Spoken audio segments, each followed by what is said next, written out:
വചനമൊഴി April 3. വചനഭാഗം സ്ലീഹന്മാരുടെ നടപടി 9:1-15, ലൂക്കായുടെ സുവിശേഷം 24:13-35. ഇന്ന് സുവിശേഷത്തിൽ നിന്ന് നാം ശ്രവിക്കുന്നത് എമ്മാവൂസിലേക്ക് പോകുന്ന ശിഷ്യന്മാർക്ക് ഈശോ പ്രത്യക്ഷപ്പെടുന്ന സംഭവമാണ്. ജെറുസലേമിൽ നിന്നകന്ന് എമ്മാവൂസിലേക്ക് പോകുന്ന ശിഷ്യന്മാരെ തേടിയിറങ്ങുന്ന ഉത്ഥിതനായ ഈശോയെയാണ് നാം സുവിശേഷത്തിൽ കാണുന്നത്.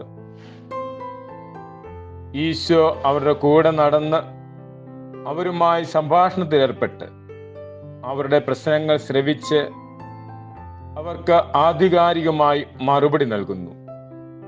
അവസാനം വചന വ്യാഖ്യാനത്തിലൂടെയും അപ്പം മുറിക്കലിലൂടെയും സ്വയം വെളിപ്പെടുത്തുന്ന ഈശോയെയാണ് നാം കാണുന്നത്. ഇന്നും പലവിധ പ്രശ്നങ്ങളുടെ പേരിൽ അകന്നു പോകുന്നവരെ ഈശോ തേടി ഇറങ്ങുന്നുണ്ട്. അവിടുന്ന് സംസാരിക്കുന്നത് വചനത്തിലൂടെയും അവിടുന്ന് കൂടെയായിരിക്കുന്നത് പരിശുദ്ധ കുർബാനയിലൂടെയുമാണ്. പരിശുദ്ധ കുർബാനയിലൂടെയും വചനത്തിലൂടെയും ഉയർത്തെഴുന്നേറ്റ ഈശോയെ അനുഭവിക്കുവാൻ നമുക്ക് സാധിക്കണം.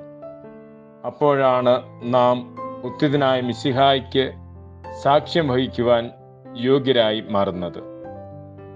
സ്ലീഹന്മാരുടെ പ്രവർത്തനങ്ങളിൽ നിന്നുമുള്ള ലേഖന വായനയിൽ സഭയെ പീഡിപ്പിച്ചുകൊണ്ടിരുന്ന സാവൂളിന് ഈശോ പ്രത്യക്ഷപ്പെടുന്നതും ഈശോയുമായുള്ള സംഭാഷണത്തിലൂടെയും അനുഭവത്തിലൂടെയും മാനസാന്തരത്തിലേക്ക് വരുന്നതുമാണ് നാം കാണുന്നത്.